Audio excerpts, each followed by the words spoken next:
अच्छा दोस्तों, फर्ज कीजिए कि आप एक आईएएस ऑफिसर हैं या एक इंडियन फॉरेस्ट सर्विस ऑफिसर हैं। और आपके पास आसपास के कुछ निवासी हैं जो वहाँ के रहने वाले हैं। वो लोग अपनी प्रॉब्लम्स लेके आए हैं पानी से रिलेटेड, वाटर स्कैर्सिटी से रिलेटेड, वाटर सिक्योरिटी से रिलेटेड। ना तो उनके घर में पीने का अच्छा पानी आ रहा है और ना ही उनको खेती बाड़ी करने के लिए एक अच्छा पानी आ रहा है, क्योंकि ग्राउंड वाटर डिप्लीट हो चुका है। आप एज अ सिविल सर्वेंट आप क्या स्टेप ले सकते हैं? ठीक है, ये आप आ सकती है सिचुएशन, आई भी है। So what steps can you take? शुरू से मतलब स्टेप बाय स्टेप आप क्या करोगे? ठीक है, घबराइए मत, सारे प्रेशर मैं नहीं दूंगा आपको। ठीक है, आज उसी बात पे हम समझेंगे, क्योंकि आज का मुद्दा थोड़ा सा सोसाइटल है और आज का मुद्दा थोड़ा सा टेक्निकल भी है और थोड़ा गवर्नमेंट पॉलिसी से रिलेटेड है, क्योंकि ये GS1 और GS3 का ब्लेंड है। ठीक है, वाटर मैनेजमेंट से रिलेटेड है। ठीक है, सो ये जो हमारा आर्टिकल है, अगर हम इसको ध्यान से देखेंगे तो द हिंदू का, इसमें कई सारे आर्टिकल थे बेसिकली आज। इसमें लाइव मिंट में थे और इसमें इंडियन एक्सप्रेस में थे। तो मैंने जो एक आर्टिकल चुना है, article of the day was this one, water management needs a hydro social approach. बेहतरीन आर्टिकल है, पढ़िएगा मत इसको, आपका बहुत टाइम निकल जाएगा। मैं आपको बता देता हूं क्या है इसमें। ठीक है, लेकिन उसको शुरू करने से पहले हम आते हैं यहां पे। नमस्कार दोस्तों, मेरा नाम सिद्धार्थ है, आपका मेंटर हूं। सिविल्स डेली के यूट्यूब क्लासेस पर आप सबका स्वागत है। मैं आज यूपीएससी प्रीलिम्स और मेंस से जुड़ी कुछ इंपॉर्टेंट बातें आपसे शेयर करूंगा from the Hindu editorial and op-ed section. ठीक है, यूपीएससी 2022-2023 एक नंबर की मेरी राइटिंग है, आपको समझ में आ रहा है, मुझे पता है। ठीक है, सो आज हम क्या डिस्कशन करेंगे, ये आंसर इवैल्यूएट करेंगे। उसके बाद न्यू डिस्कशन ग्रुप्स, देखिए मैं आपको बताना भूल गया, न्यू डिस्कशन ग्रुप्स ऑलरेडी हमारा चल रहा है, जहां पे बच्चे चैलेंजेस अपने पोर्ट्रेट कर रहे हैं। देखिए मैंने कुछ चिपका भी रखा है आपके लिए। ये देखिए, ये ऐसा दिखता है हमारा डिस्कशन ग्रुप, जहां पे स्टूडेंट्स जो हैं वो अपने चैलेंजेस पोस्ट करते हैं। जैसे नितेश ने पूछा कि भैया क्यों नहीं आप वीडियो अपलोड करते हैं भाई इस टाइम पे, तो हमने नितेश को जवाब भी दे दिया है इसमें। ठीक है, संकेत गोयल ने कुछ क्वेरीज की थी और उसका हमने रिप्लाई किया है। सो ये एक प्रॉपर, आप सबको जो इंतजार था कि एक डिस्कशन ग्रुप हो, एक चैलेंजेस का ग्रुप हो, जहां पे हम अपनी क्वेरीज बताएं और हम लोग, हमारे जो मेंटर्स हैं वो उसको रिजॉल्व करें। This is it. लिंक में, डिस्क्रिप्शन बॉक्स में लिंक दिया हुआ है, क्लिक करिए, आपके भी क्वेश्चंस के आंसर मिलेंगे। ठीक है, टर्म ऑफ द डे हम देखेंगे, ethics quote of the day, discussion तो करेंगे ही करेंगे और फिर उससे रिलेटेड मेंस और प्रीलिम्स के क्वेश्चन देखेंगे। ठीक है, चलिए आज का कोट ऑफ द डे क्या है? एथिक्स में ही आ जाता है कि भाई कामयाबी हाथों की लकीरों में नहीं, माथे के पसीनों में होती है। इसका मुद्दा अब तो आप ये कह सकते हैं सर, तो वो तो मजदूर भी होते हैं, वो भी पसीना ही कमाते हैं। ऑफ कोर्स, अगर वो बेचारे मजदूर भी अगर हाथ की लकीर के सहारे भरोसे बैठते तो वो 1 रुपए भी नहीं कमा पाते जो वो कमा पाते हैं। ठीक है, आपको जब तक यहाँ पसीना नहीं आएगा, जब तक आपको टेंशन नहीं रहेगी, तब तक आप कुछ नहीं, मतलब तब तक आप नहीं कर पाएंगे। सिर्फ किस्मत के भरोसे बैठ के हाय तौबा करेंगे तो नहीं होगा। तो उठिए, जगिए और मेहनत करिए, खड़े होके पढ़िए, दौड़ते दौड़ते पढ़िए, रनिंग करते हुए याद करिए, रात में पढ़िए, सुबह पढ़िए, चीज़ों को समझिए, एनालाइज करिए। कंसेप्चुअल क्लैरिटी बहुत ज़रूरी है दोस्तों। कंसेप्ट एंड कंसेप्चुअल क्लैरिटी बहुत ज़रूरी है किसी भी language. If you think that in this language I am able to understand correctly, so follow this language. Okay, चाहे हिंदी हो गया, चाहे इंग्लिश हो गया, चाहे और भी कोई भाषा हो गई, अपने उस भाषा में समझिए जिसमें आपको लेमैन लैंग्वेज में समझ में आता है। कंसेप्ट क्लियर करिए, ठीक है, थोड़ी मेहनत करिए और उसके बाद इजी है लिखना, बहुत मुश्किल नहीं है। एक बार चीज़ें क्लियर हो जाएंगी, सब इजी है लिखना, लेकिन चीज़ें क्लियर ही तो नहीं होती हैं, वो करनी है। ठीक है ना, वोकैबुलरी ऑफ द डे, आपको 3 टर्म्स मिलेंगे जब हम डिस्कशन करेंगे ओपेड का, तो ये 3 टर्म्स मिलेंगे। एंथ्रोपोजेनिक, ये एक साइंटिफिक टर्म है जिसको यूज किया जाता है, किस लिए? क्योंकि ह्यूमन इंड्यूस्ड कोई भी ऐसी चीज होती है जो कि डायरेक्टली और इनडायरेक्टली हमारे वातावरण पे अफेक्ट करती है, उसको एंथ्रोपोजेनिक कहते हैं।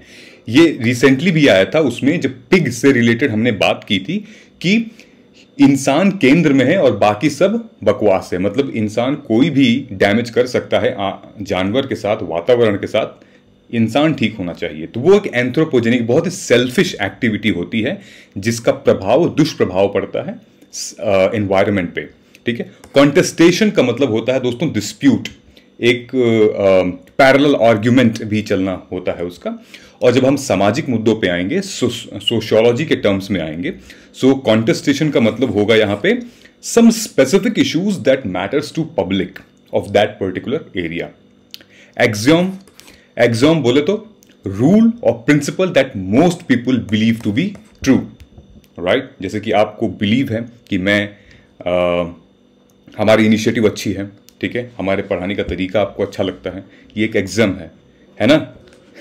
ठीक है, ये है फाइंडिंग एकलव्य। तो अभी अभी आप वीडियो पॉज कर सकते हैं और इस स्कॉलरशिप को आप एनरोल कर सकते हैं। ठीक है, फाइंडिंग एकलव्य ये लगभग मेरे ख्याल से लास्ट ईयर भी सिविल्स डेली में हम लोगों ने स्टार्ट किया था और बहुत अच्छा रिस्पॉन्स आया था। So every year we try to support, help those who cannot afford इतने हैवी अमाउंट प्राइस नहीं पे कर पाते हैं। तो उनके लिए हमने ये स्कॉलरशिप लेके आया है, मेरिट बेस्ड। ठीक है, कोई जातिवाद, कोई धर्मवाद, कोई नेपोटिज्म नहीं है दोस्तों यहाँ पे। ठीक है, प्रॉपर मेरिट बेस्ड है। टॉप 50 एस्पिरेंट्स को हम लोग सेलेक्ट करेंगे and they will be entitled for 60% scholarship. So get this done, go now. अभी आप जाइए, फॉर्म भरिए। ठीक है, चलिए आगे बढ़ते हैं। सो ये मैंने कुछ क्वेश्चंस दिए थे आपको कल, हमारे कल के एनालिसिस में। ठीक है, जिसका ये आंसर होगा वर्ल्ड जस्टिस प्रोजेक्ट। दूसरे वाले का क्या आंसर होगा, बच्चों ने मुझे कुछ बताया है। दूसरे वाले का आंसर होगा the civilian nuclear reactor comes under IAEA safe guards. तो अमन राज, डियाना ने initiative, thank you so much Diana. Saket ने भी रिप्लाई किया है, डियाना ने यहां रिप्लाई किया है। प्रमिला, आपको उत्तर मिल गया होगा, आपका ये ग्रुप है, आप कर सकते हैं। देखो बच्चों ने आए, नितेश भी आया है, संकेत भी आया, धीरे धीरे लोग आ रहे हैं। ठीक है, सो ये रहा। और हाँ, दूसरी चीज की since you guys can send your answer writing का शीट यहां पे आप कर सकते हो। हालांकि सबके आंसर राइटिंग का इवैल्यूएशन नहीं कर पाऊंगा मैं, हाँ किसी का भी रैंडम मैं टॉप 2 ले सकता हूं। टॉप 2 उसको हम लोग इवैल्यूएट कर लेंगे, उसको फीडबैक भी दे देंगे। ठीक है, कोई प्रॉब्लम नहीं होगी। तो आप इजीली अपना मोबाइल से फोटो, पेन, कॉपी, पेपर पर लिख लीजिए। अब आपको टाइप नहीं करना है, पेपर पर लिख के फोटो खींच के यहाँ अपलोड कर दीजिए। ये जो हमारा ग्रुप है, ठीक है, हम उसको इवैल्यूएट कर लेंगे। ऑलराइट दोस्तों, चलिए निकालो प्रीलिम्स का भी वीडियो रिलीज हुआ है दोपहर में 1-2 बजे करीब में, प्लीज उसको देखिएगा। बुद्धिज्म से रिलेटेड है, important places, and that will help you to revise. Alright, Aadya ma'am का कंडक्ट किया हुआ सेशन है, it's amazing and we are getting good response out of it.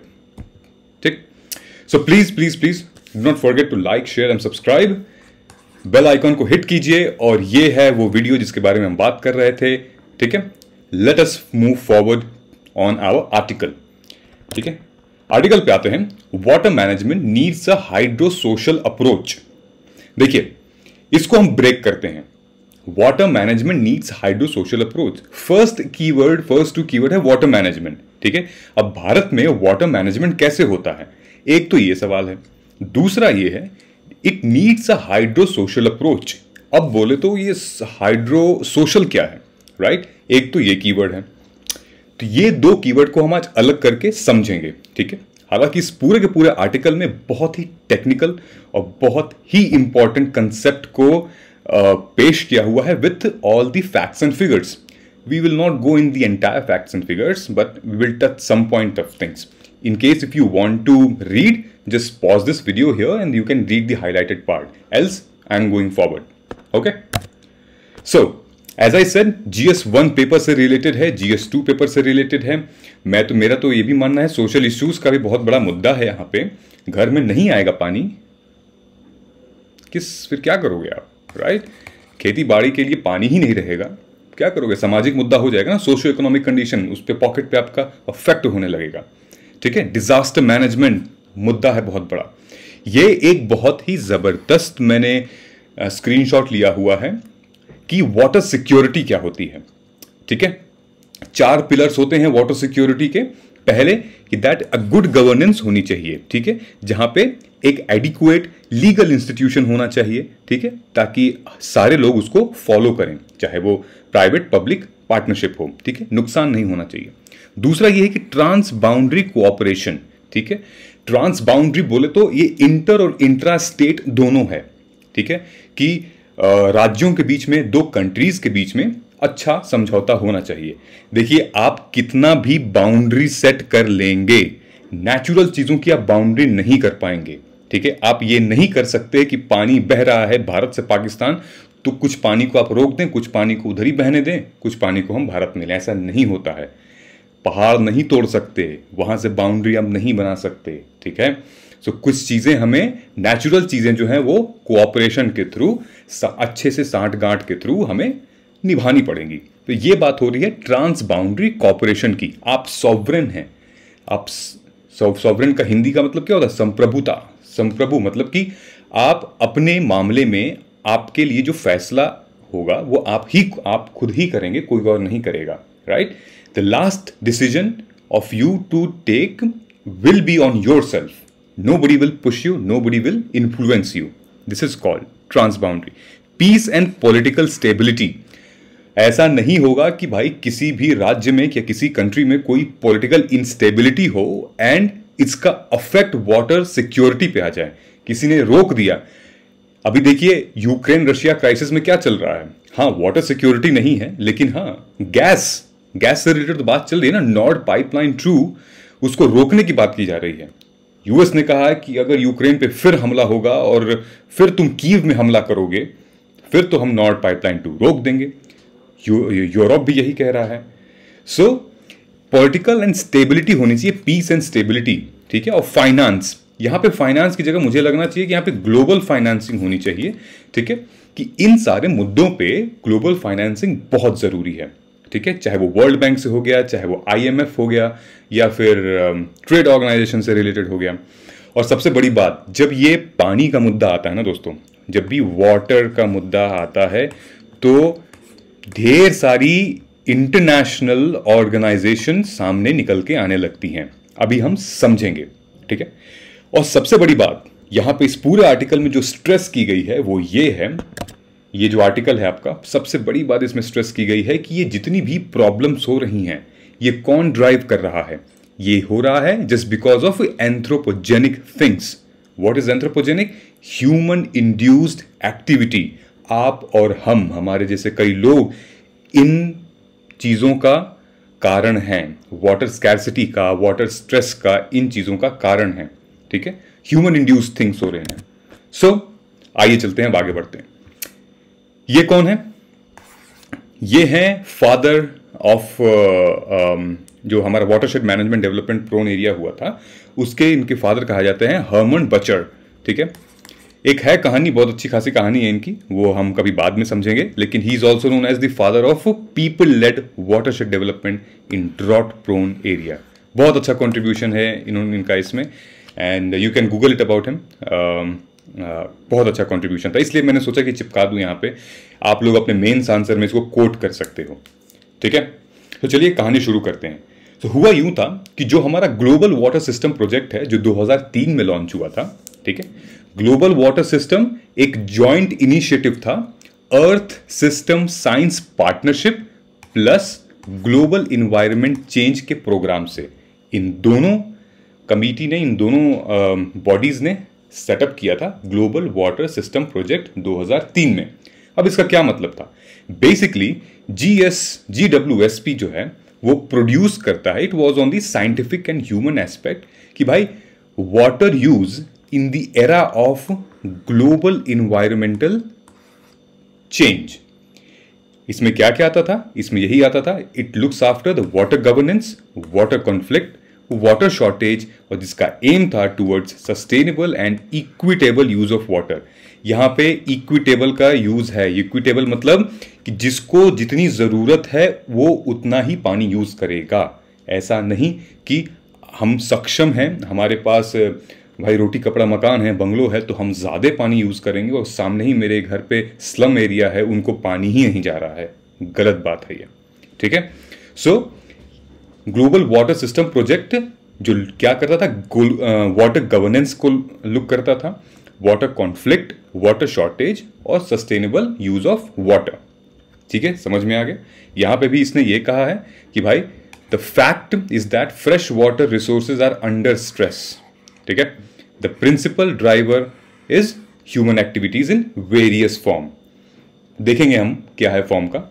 ठीक है, सो ये है पूरा का पूरा ग्लोबल कंसर्न एक तरीके से कि human induced transformation of fresh water and it's impact on earth system and society.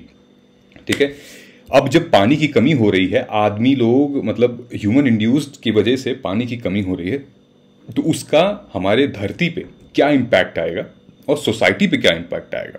ठीक है, अच्छा हाइड्रोलॉजी, एक बात यहाँ पे आप लोग में भी जो बच्चे हमारी वीडियोस देख रहे होंगे, जो भी ग्रेजुएशन कर रहे होंगे या फिर जिनको नहीं पता होगा, हाइड्रोलॉजी ये एक फील्ड ऑफ स्टडी है दोस्तों।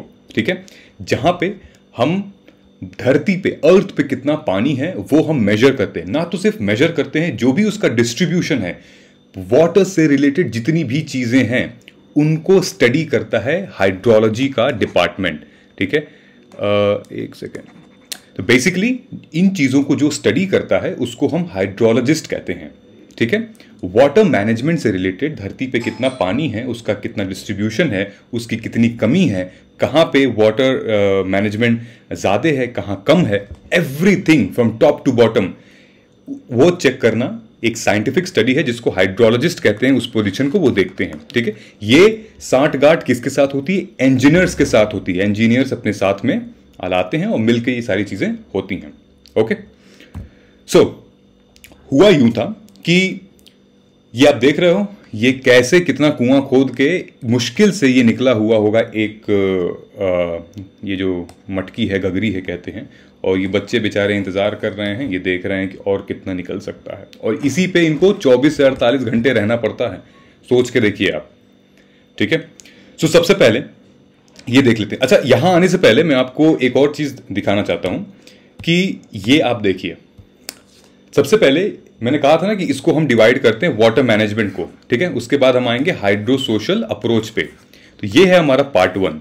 देखिए, वाटर मैनेजमेंट जब हमारे भारत पाकिस्तान का जब अलग हुए थे, पार्टीशन हुआ था, तो जमीनी तौर पे पार्टीशन हुआ था। ठीक है, बॉर्डर्स लग गए, वायर्स लग गए, सैनिक इधर से उधर सोल्जर्स तैनात हो गए, लेकिन जो नेचुरल चीजें हैं उनका पार्टीशन नहीं हो पाता है। ठीक है, उनका अगर आप पार्टीशन कर दोगे, उसको ही रोक लगा दोगे उस पर, तो फिर डिजास्टर है। सो एक अग्रीमेंट के तहत, एक ट्रीटी के तहत, एक पैक्ट के तहत नेगोशिएशन होता है, कौन क्या कैसे यूज करेगा। राइट, सो यहां पे इंडस वाटर ट्रीटी सबसे पहली ये ट्रीटी थी जो कि 1960 में भारत पाकिस्तान ने मिलके ये ट्रीटी साइन की थी। और इस ट्रीटी को साइन करने में भी पाकिस्तान ने भारत को नाको चने चबवा दिए थे, नहीं साइन कर रही थी ट्रीटी। नेहरू जी थे उस टाइम के प्रधानमंत्री, तब जाके ये ट्रीटी साइन हुई, और वो भी वर्ल्ड बैंक, मेरे ख्याल से हाँ वर्ल्ड बैंक इसमें रिप्रेजेंटेटिव था, मतलब वर्ल्ड बैंक की अगुवाई में ये सारी चीजें हुई थी। सो सितंबर 1960 में भारत पाकिस्तान के बीच में ये ट्रीटी का साइन हुआ, जहां पे ये बताया गया कि भाई जो पानी का डिस्ट्रीब्यूशन है, ये देखो, ये आपको दिख रहा होगा, ये पूरा ये पानी का डिस्ट्रीब्यूशन है भारत और पाकिस्तान में कैसे कैसे होगा, वो तय करेगा हमारा इंडस वाटर ट्रीटी। ठीक है, ये आप एरिया देख रहे होगे, ये एरिया हमारा बागलीहर डैम है चेनाब पे, ये एरिया है। ठीक है, तो यहां से अगर हम लेफ्ट देखेंगे और यहां से राइट देखेंगे, यहां से लेफ्ट का एरिया जो आता है वो वेस्टर्न रिवर्स आती है, जहां पे चेनाब, झेलम और इंडस रिवर है। यहां से राइट का जो एरिया है वो है सतलज, बीज, रावी। कहा जाता है कि ये जो लेफ्ट वाले रिवर हैं, जो कि पूरे के पूरे आपके पंजाब और राजस्थान में ये सब आते हैं, झेलम, चेनाब एंड इंडस, यहां पे थोड़ी सी प्रॉब्लम होती है इंडिया को, क्योंकि यहां पे जो रिजर्वॉयर्स हैं, यहां पे जो मैनेजमेंट सिस्टम है, खासतौर की जो वाटर स्टोरेज कैपेसिटी वाले जो चीज़ें हैं, फंक्शंस हैं, वो बहुत पुराने हैं और अपग्रेड नहीं हुए हैं, वो कंस्ट्रक्ट नहीं हुए हैं, ठीक नहीं हुए हैं। इस वजह से यहाँ पे बहुत लिमिटेड स्टोरेज है, डोमेस्टिक और कंजम्पशन यूज बहुत ज़्यादा है, और ये सब्जेक्ट टू मैटर है, ठीक है। सो बेसिकली ये एरिया थोड़ा सा वीक है, जहां पे भारत को वेस्टर्न रिवर्स पे काम करने की जरूरत है, reservoirs, dams, so on and so fourth, ताकि ये हेल्प मिल सके, ठीक है। यहां पे बहुत प्रॉब्लम होती है लोगों को, राजस्थान में और कुछ पंजाब के एरियाज में, उनको इरिगेशन से रिलेटेड। ये ईस्टर्न रिवर में ये थोड़ा सा फ्लरिश्ड एरिया है, क्योंकि यहाँ पे भारत का, वैसे भी भारत का पूरा हक है, पूरा राइट है यहाँ पे, और ये एक फ्लरिश्ड एरिया है। यहाँ पे काफ़ी डैम्स बने हुए हैं, यहाँ पे इनफैक्ट रिजर्वॉयर्स भी काफ़ी हैं, और टाइम टू टाइम इसकी चेकिंग होती रहती है, ठीक है। कहा जाता है कि इस ट्रीटी के अनुसार साल भर में एक बार तो इसकी इंस्पेक्शन होती रहती है, और 5 साल में तो ऑफकोर्स एक बार इसकी बैठक भी हो जाती है, ठीक है। सो ये एक बेसिक आपको मैंने दे दिया है कि भारत में कैसे मामला चल रहा है, ठीक है। ये जो इमेज है वो ब्रह्मपुत्रा से रिलेटेड है, जहां पे ऑलरेडी चाइना ने कुछ एक ये अलग मुद्दा है ब्रह्मपुत्रा वाला, ये अभी हम टच नहीं करेंगे, जरूरत पड़ी तो हम इस पे आएंगे, लेकिन अभी हम टच नहीं करेंगे। This is a total different thing, okay. चलिए, एक बेसिक चीज आपको समझ में आ गई। तो यहां पे क्या बात हो रही है, यहां पे ये कह रहा है कि जो हमारे inter governmental panel on climate change है, जो आईपीसीसी है, 2007 में क्या हाईलाइट किया था, उसने ये हाईलाइट किया था कि भाई जो societal vulnerability and modification of water system अब दिख रहा है हमें, ठीक है। सोसाइटल वुल्नरेबिलिटी मतलब कि पानी की वजह से सामाजिक दबाव, सामाजिक प्रॉब्लम बहुत ज़्यादा हो रही हैं, जिससे जो सोसाइटी है वो वुल्नरेबल हो रही है और उसको मतलब अच्छा यूज नहीं कर पा रही है उस वाटर को। दूसरा है मॉडिफिकेशन ऑफ वाटर सिस्टम। अब ये पॉजिटिव सेंस में कहा है या नेगेटिव सेंस में? बेसिकली नेगेटिव सेंस में, मॉडिफिकेशन ऑफ वाटर सिस्टम, जो कि ये हाईलाइट किया है, ठीक है, कि जो पहले से चीजें चली आ रही थी उसमें थोड़े से बदलाव आए हैं, जिनकी वजह से थोड़ा सा फर्क पड़ा है जहां पे वाटर मैनेजमेंट से रिलेटेड, ठीक है। ये पाया गया है दोस्तों ग्लोबली कि जो गैप है ना डिमांड और सप्लाई का, फ्रेश वाटर, ठीक है, फ्रेश वाटर एज इन क्या, कभी कभी आप उसको पीते हैं, कभी उससे नहा लेते हैं, कभी आप वो कर लेते हैं, खेती बाड़ी कर लेते हैं, ठीक है। So there is difference between a clean water, a grey water and a dirty water. Clean water में भी फ्रेश वाटर आ जाता है, ठीक है। सो डिमांड क्या है, demand and supply for fresh water में reach up to 40% by 2030 if the present practice continues, ठीक है। सो बेसिकली जो फॉर्मेशन था 2030 का वाटर रिसोर्स ग्रुप इन 2008, ठीक है, 2030 वाटर रिसोर्स ग्रुप, ये बेसिकली वर्ल्ड इकोनॉमिक फोरम और वर्ल्ड बैंक के प्रमोशन करने के बाद ये एक रिकॉग्नाइज हुआ वर्ल्ड वाटर रिसोर्स ग्रुप, ठीक है। रिकॉग्नाइज क्यों हुआ? ताकि ये कुछ प्रॉब्लम्स को सॉल्व करे और कुछ एम्स को, ऑब्जेक्टिव को अचीव करे। और वो क्या थी? वो थी sustainable development goal 6। And what is sustainable development goal 6? On water availability and sanitization by 2030। ये कहता है वो कि it ensure safe drinking water and sanitization for all, focusing on sustainable management of water resources, water, waste water and ecosystem, ठीक है। तो अपने mains answer के लिए आपको यहां पे बहुत सारे टर्म्स दिख रहे हैं, जो कि आप अगर मेंशन करोगे तो वाह वाह वाह वाह मिलेगी आपको अपने मेंस आंसर में, क्योंकि मैंने कहा था कि बहुत सारी ऐसी इसमें बॉडीज आएंगी जो कि इंटरनेशनल लेवल पे है, ओके। क्योंकि जब भी आप एग्रीकल्चर से रिलेटेड बात आएगी, वाटर से रिलेटेड बात आएगी, लैंड से रिलेटेड बात आएगी, ये इंटरनेशनल वाला मुद्दा है ही, ठीक है। सो और ये तो ठीक हो गया कि सस्टेनेबल डेवलपमेंट गोल को हाईलाइट करने के लिए world economic forum, world bank ने काफी प्रमोशन की है 2018 से। तो लोगों को थोड़ी सी जागरूकता हुई है, थोड़ी सी अवेयरनेस हुई है, तो लोग आर्टिकल्स बनाते हैं, स्कीम्स निकालते हैं। उसी तरह 2021 में UN World Water Development Report आई थी, ठीक है, जिसका टाइटल क्या था? वैल्यूइंग वाटर, ठीक है। वैल्यूइंग वाटर में ये साफ साफ निहित है, साफ साफ कहा था कि has lead stress on the valuation of water by considering 5 inter related perspective. 5 बातों का ध्यान रखने के लिए कहा गया था। किसमें? वैल्यूइंग वाटर का जो रिपोर्ट आई थी यूएन वर्ल्ड वाटर डेवलपमेंट की तरफ से। वो क्या क्या था? एक तो था वाटर रिसोर्स, दूसरा था वाटर इंफ्रास्ट्रक्चर। ठीक है, इंफ्रास्ट्रक्चर बोले तो उसको स्टोर करना, डैम्स बनाना, रिजर्वॉयर्स बनाना, कैनाल्स बनाना। ठीक है, वाटर सर्विसेज, इसमें गवर्नेंस आ जाएगी। Okay, water as an input to production and socio economic development, socio cultural water value of water. ठीक है, ये सामाजिक मुद्दा आ गया, socio economic development and socio cultural value of water. ठीक है, ये कुछ ऐसे मुद्दे थे जो कि हाईलाइट किया था UN World Water Development report ने। ठीक, सो अब मुद्दा आता है कि हाइड्रो सोशल साइकिल अप्रोच कैसे की जाए। देखिए, हाइड्रो सोशल साइकिल अप्रोच जो है वो आपको एक फ्रेमवर्क प्रोवाइड करेगा। ठीक है, बेसिकली ये एक नेचुरल हाइड्रोलॉजिकल साइकिल होगा जिसमें ह्यूमन इनका इंटरैक्शन एक स्ट्रक्चर्ड वे में होगा। ठीक है, और जहां पे पानी को एक हिस्टोरिकल और एक ह्यूमन के बिहेवियर से रिलेटेड उसको जोड़ा जाएगा। ठीक है, सो ये भी हाइड्रो सोशल जो एक्टिविटी हमारी, उसको हम ये भी ध्यान में रखेंगे कि भाई ये हिस्टोरिकल चीज़ है, ये ख़त्म नहीं होनी चाहिए, इसकी वैल्यू बढ़ती रहनी चाहिए। और दूसरा जो इसका सामाजिक प्रभाव है, जो जनता पे, समाज पे इसका जो प्रभाव है पानी का, वो भी बना रहे। ठीक है, तो मतलब कि एक बहुत ही इक्विटेबल अप्रोच ले आएगा हाइड्रो सोशल अप्रोच, अगर ये मामला आता है तो। ठीक, अच्छा, ये मिहिर शाह कमेटी क्या थी,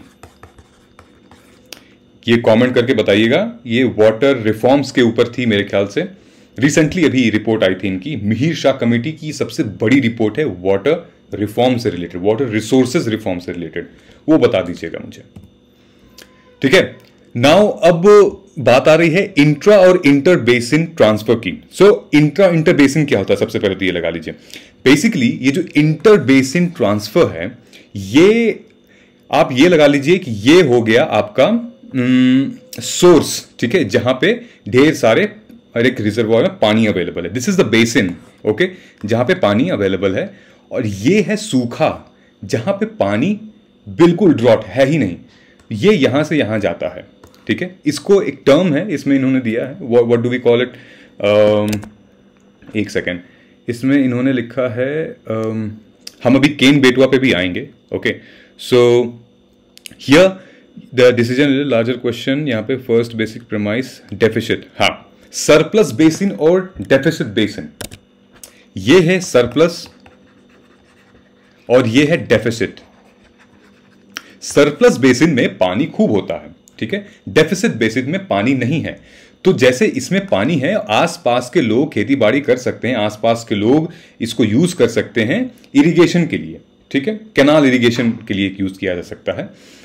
लेकिन ये जो एरिया है ये ड्रॉट है, सूखा हुआ है। तो बेसिकली यहां पे ये बात की गई है कि भाई अब जो है वो हम इंटर और इंट्रा बेसिन वाटरशेड का इस्तेमाल करेंगे, जिसमें water is a major hydrological intervention to rectify imbalance of water availability due to natural and equal distribution of water.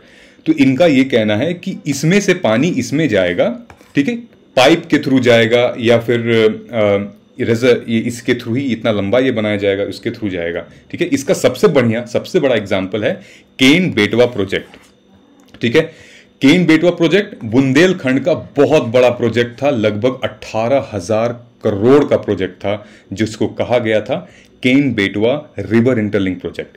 ये देख रहे हो आप, ये है लिंक है ये। ठीक है, यहां तक पानी पूरा कनेक्ट हो रहा है, ये इससे। ठीक है, सो the Ken Betwa project will transfer surplus water from Ken river to Betwa basin. समझ में आई बात? केन रिवर से बेटवा बेसिन में, अब मान लो कि ये बेटवा बेसिन है और मान लो ये केन रिवर है तो नहीं, लेकिन मान लेते हैं, तो इसमें से इसमें पानी जाने का पूरा व्यवस्था बनाई गई थी इन लोगों ने। ठीक है, देयरफॉर इसको इंप्लीमेंट करने के लिए काफी पापड़ बेलने पड़े थे, लेकिन पापड़ बिल गया था और मामला सेट हो गया था। तो ये प्रोजेक्ट था यूपी का सबसे बड़ा वाटर से रिलेटेड प्रोजेक्ट था, जो आसपास के राज्यों को काफी मदद कर सकता था, चाहे वो एमपी हो गया, इन यूपी तो है ही। और ये ड्रिंकिंग, पानी पीने से रिलेटेड, नहाने धोने, कपड़ा, खेती बाड़ी से रिलेटेड सारे चीज़ों को ठीक कर सकता था, राइट।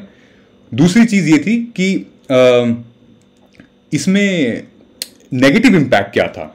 नेगेटिव इम्पैक्ट दोस्तों ये होता है कि अगर आप इंटर इंट्रा बेसिन बना रहे हो, ठीक है, मान लो कि आपके घर के पास कोई बेसिन है जिसमें खूब पानी है और आज आपके 50 किलोमीटर दूर एक बेसिन है जिसमें पानी नहीं है, और वो उसका पूरा का पूरा जो एरिया है वहाँ की खेती बाड़ी कैसे होगी। तो आप एक वे बनाओगे, या तो पाइप के थ्रू या फिर आप पूरा वे बनाओगे ऐसे, तो उसमें क्या होता है कि जो वो एरिया है जिसके थ्रू आप लेके जाओगे ना, जो पाइप वगैरह के थ्रू आप लेके जाओगे, उसमें जो जो चीजें आएंगी लाइक डिफॉरेस्टेशन और ये सारी चीजें इन्वॉल्व होंगी, सॉइल इरोजन, डिफॉरेस्टेशन। तो अगर केन बेटवा बेसिन से केन रिवर तक ये मामला गया है तो उसके बीच में काफी ज्यादा डिफॉरेस्टेशन हुई होंगी, जो कि अच्छा नहीं है, राइट। बेसिकली हुआ क्या था, इसी के बीच में मुद्दा आ गया था पन्ना टाइगर रिजर्व का, ठीक है। तो इस वजह से इस प्रोजेक्ट को यही एक वजह थी कि जो प्रोजेक्ट बहुत ज्यादा इसका नाम हो गया था। तो आप समझ रहे हैं ना कि एक इंटर बेसिन और इंट्रा बेसिन का मामला क्या होता है। जिस बेसिन में सबसे ज्यादा पानी होता है वो सरप्लस होते हैं, जिसमें नहीं होता है जैसे ये है वो डेफिसिट होते हैं, ठीक है। आप चाहें तो इस आर्टिकल को पढ़ सकते हैं, मैं दे दूंगा हमारे ग्रुप में, इसका पोस्ट मैं सेंड कर दूंगा, ओके। सो केन बेटवा नेशनल रिवर लिंकिंग प्रोजेक्ट था, 1970 में इसकी गठन हुई थी, बात हुई थी, 1999 में रिवाइव किया गया। द डिसीजन, अब मुद्दा ये आता है कि the decision raises larger question about hydrological assumption that the use and the management of fresh water resource in the country। अब ये देखिए कि मान लो कि हाइड्रोलॉजिकल जो अप्रोच है वो ये है, तो इस पे भी कई सारे assumptions, कई सारे सवाल खड़े हो रहे हैं। ये सवाल खड़े हो रहे हैं कि पहली बात तो इसको बनाने में, ठीक है, एक तो बहुत कॉस्ट लगती है जो गवर्नमेंट फंडिंग के थ्रू नहीं कर पाती। दूसरा ये है कि कुछ चीजें हैं जो कि अवॉइड की जा रही हैं इस ट्रांसफर को देने के बाद। जैसे मान लीजिए कि केन बेटवा रिवर प्रोजेक्ट था, ठीक है, केन बेसिन से केन रिवर तक मामला गया, ठीक है, लेकिन केन रिवर के आसपास की जितनी भी कॉलोनीज होंगी, सोसाइटीज होंगी, उनका क्या, वो नजरअंदाज कर दिया गया है। मतलब कि जैसे वहां की पॉपुलेशन ग्रोथ की नजरअंदाज कर दिया गया, वहां की अर्बनाइजेशन को नजरअंदाज कर दिया गया, इनफैक्ट सोशो इकोनॉमिक डेवलपमेंट को अवॉइड किया गया, इन्वायरमेंटल क्या डैमेज होगा उसको अवॉइड कर दिया गया। इन सारे पैरामीटर्स को अवॉइड किया गया जब इसका केन बेटवा रिवर प्रोजेक्ट बना, और इसकी वजह से आने वाले टाइम पे इस एरिया में भाई फर्क पड़ सकता है, राइट। ये मुद्दा यहां पे ले आया गया था, ठीक है। यही बोला है यहां पे, the premise of the IBT is to export water from surplus basin to deficit basin, right. लेकिन there is contestation on the concept of surplus and basin itself as the exercise is substantially hydrological, ठीक है। Contestation मतलब कि हमने क्या discuss किया था, विवाद, ठीक है, dispute. So water demand, donor समझ में आ गया, डोनर कौन सा होगा और रिसीवर कौन सा होगा, ये डोनर होगा, ये रिसीवर होगा, ठीक है। क्रॉपिंग पैटर्न, ये सब मैंने आपको बता दिया है। Surplus basin has reported been declining, the status of surplus basin may alter if these issue are considered, ठीक है। दूसरा मुद्दा हम न्यूज आर्टिकल पे आएंगे, वो ये कहता है कि there is also a concern about the present capacity utilising of water resources created in the country, ठीक है। अब प्रेजेंट कैपेसिटी क्या है, 2016 में यह कहा गया था कि भाई 112 मिलियन हेक्टेयर की हमारी भारत की पोटेंशियल है इरिगेशन की, लेकिन बाद में यह देखा गया कि सिर्फ 93 मिलियन हेक्टेयर ही जो कि ऑक्यूपाई यूज हो पा रहा है। So there is a gap, मतलब कि जो हमारा ग्राउंड वाटर इरिगेशन है वो आज के टाइम पे लगभग 62.8 नेट इरिगेशन एरिया कवर करता है। मतलब जमीन से वाला पानी जो है ना, आसपास के जमीन से वाला पानी, ground water irrigation, canal irrigation नहीं। जब भारत आजाद हुआ था तो कैनाल इरिगेशन की चर्चा बहुत थी, होता था। जब से आज़ादी के बाद, उसके बाद फिर हम जब आए हैं मार्केट में, तो लगभग सब कुछ ग्राउंड वाटर इरिगेशन के थ्रू हो रहा है। मोस्टली मेजरली जो भारत में रूरल एरियाज हैं जहां पे खेती बाड़ी होती है, वो ग्राउंड वाटर इरिगेशन ही यूज करते हैं, उस पर डिपेंडेंट हैं एक्चुअली। ठीक है, जो कि धीरे धीरे धीरे वो कम हो रहा है, वो डिप्लीट कर देगा, उनके पास कोई ऑप्शन नहीं रहेगा फिर। ठीक है, इसलिए कैपेसिटीज वगैरह को, कनाल्स वगैरह को इंस्टॉल करने के लिए, इंफ्रास्ट्रक्चर को इंस्टॉल करने के लिए हम सिस्टम बना रहे हैं। अच्छा, तीसरा बहुत अच्छा कंसेप्ट है ये ग्रे वाटर का। भारत में ये ग्रे वाटर का सिस्टम तो बहुत ही कम है, बहुत ही कम किसी किसी जगह पे देखा जाता है। ग्रे वाटर का सिस्टम क्या होता है? आप भाई साहब नहाए धोए, कपड़ा धोए, मंजन ब्रश किए, ठीक है, कुछ भी किए अदर देन टॉयलेट वाली चीजें, ठीक है, इन दोनों से ये होता है ग्रे वाटर। ठीक है, बाथरूम, सिंक, वॉशिंग मशीन, ये मामला आप नहा रहे हो, आपके घर में या फिर कोई कंपनी हो गई या फैक्ट्री हो गई या फिर कोई भी बड़ा सेटअप हो गया, अगर वहां से पानी डिस्चार्ज हो रहा है, उसको हम अगर सस्टेनेबल उसका यूज करना चाहते हैं तो ग्रे वाटर का यूज करना पड़ेगा। तो आप नहाते हो, धोते हो, आप मंजन करते हो, ये सारा पानी इस फिल्टर में जाता है। इस फिल्टर में से कुछ चीजें जो हैं, जो हानिकारक हो सकती हैं, उनको निकाला जाता है। 3 वॉल्व प्रोसेस होता है, जिसमें से जो हानिकारक होता है वो चला जाता है। ये देखो ऐसे होता है। ठीक है, मान लो यहां से पानी आ रहा है, ठीक है, आपके घर से पानी यहां आ रहा है, ठीक है, तो फिल्टर होके इधर पानी निकल जाएगा, जो गंदा पानी है वो निकल जाएगा सीवर में, जो साफ पानी है वो इधर आ जाएगा। और ये साफ पानी यूज हो सकता है पेड़ पौधों को पानी देने के लिए। ये साफ पानी कहीं पे भी यूज हो सकता है। Okay, so this is a very good technique. And US में कैलिफोर्निया और सैन डिएगो, ये ऐसी जगह है जहां पे लीगलाइज्ड है और लोग यूज करते हैं। लोगों के घरों में है ये, पता है आपको, लोगों के घरों में है ये, लोगों ने इंस्टॉल कर रखा है और बहुत अच्छी टेक्निक है, बहुत अच्छा जरिया है। अगर आपको लगता है कि आप कुछ कर सकते हो तो आप स्टार्टअप खोल सकते हो, इसका बता रहे हैं आपको। Okay, so ground water, grey water, ये बहुत जरूरी है। ग्रे वाटर का हमें सस्टेनेबल यूज करना, जो कि इंडिया में नहीं है, जो कि बहुत जरूरी है। ये एस्टिमेट कहा गया था कि 55 to 75% of domestic water use turns into grey water depending on it's natural use. लेकिन ये पूरा का पूरा चला जाता है कहां? सीवर में। ठीक है, भारत में नहीं है। अगर ऐसा होता तो सीवर में नहीं जाता, लोग यूज कर लेते। ठीक है, आपको पता ही लोग कितना पानी गिराते हैं यहाँ पे। ठीक है, ब्रश करते रहेंगे, शीशे में मुंह देखते रहेंगे और पानी गिरता रहेगा। सो आप भी करते होंगे, ध्यान रखिएगा। ठीक है, so given the size of India's urban population, ये कहा गया है कि the amount of grey water production can be well imagined, उसको इंस्टॉल करना पड़ेगा। आई थिंक गवर्नमेंट पॉलिसी भी इनिशिएट होनी चाहिए इस बारे में। ठीक है, so apart from inefficient use of water in all the sector, there is also reduction in natural storage capacity, जिसकी वजह से डिटेरियोरेशन हो रही है कैचमेंट एरियाज में, कैचमेंट एफिशिएंसीज में। ठीक है, the issues are source sustainability, renovation हो गया, मेंटेनेंस ऑफ ट्रेडिशनल वाटर हो गया, जो कि मैंने आपको बताया था कहां पे, वेस्टर्न पार्ट, ये है ना, western part of the river की ट्रेडिशनल वाटर हार्वेस्टिंग का स्ट्रक्चर इतना खराब है कि कैपेसिटी उसको झेल नहीं पाती और फिर दिक्कत हो जाती है। ग्रे वाटर मैनेजमेंट इंफ्रास्ट्रक्चर चाहिए। ग्राउंड वाटर रिचार्ज, उसका प्रोसेस कैसे होगा? Increasing water use of efficiency and reuse of water. ठीक है, तो ये समझ में आ गया होगा आपको मुद्दा कि क्या चल रहा है, कि इससे रिलेटेड प्लानिंग अहेड। अब प्लानिंग की बात की, मतलब कि इससे रिलेटेड हम वे फॉरवर्ड, अब वे फॉरवर्ड की बात क्या है? So basically it is important to include less perceptible predictable variables. ठीक है, हम वो चीज लेंगे जो कि मुमकिन है, क्योंकि ये नेचुरल रिसोर्सेज से है। सिर्फ 2022 चल रहा है और ये 2030 का टारगेट इन्होंने लिया है, 8 साल बाद। आपको लगता है अचीव हो पाएगा? कहा गया है कि 2030 तक पानी की कमी होने लगेगी, किल्लत होने लगेगी, अगर आज भी अभी भी हम कोई स्टेप नहीं लिए तो। ठीक है, so a hybrid water management system is necessary. ठीक है, ये सारी जो चीजें मैंने आपको बताई है, स्टेप 1, स्टेप 2, स्टेप 3 नेसेसरी है, along with professional and policy making. Individual level पे, कम्युनिटी लेवल पे, सोसाइटी के लेवल पे सबको अपना अपना रोल निभाना चाहिए। और जो ह्यूमन इंड्यूस्ड चीजें हैं वो कम होनी चाहिए। मतलब क्या? एंथ्रोपोजेनिक चीजें कम होनी चाहिए। ठीक है, और सिर्फ ज़रूरी नहीं कि टेक्निकली और सिर्फ इंजीनियर्स और बड़े बड़े साइंटिस्ट आके इसको ठीक करें, हमारी भी जिम्मेदारी बनती है कि हम इफेक्टिव यूज़ ऑफ वाटर करें और बेवजह पानी ना गिराएं। ठीक है, सो उम्मीद है आपको समझ में आया होगा। ये हम कभी और डिस्कस करेंगे, ये मुद्दा दूसरा था, ये मैंने चिपका रखा था आपके लिए, ब्रह्मपुत्र नदी को मुझे दिखाना था, ऐसे ऐसे ऐसे ऐसे, ऐसे ये आते हैं।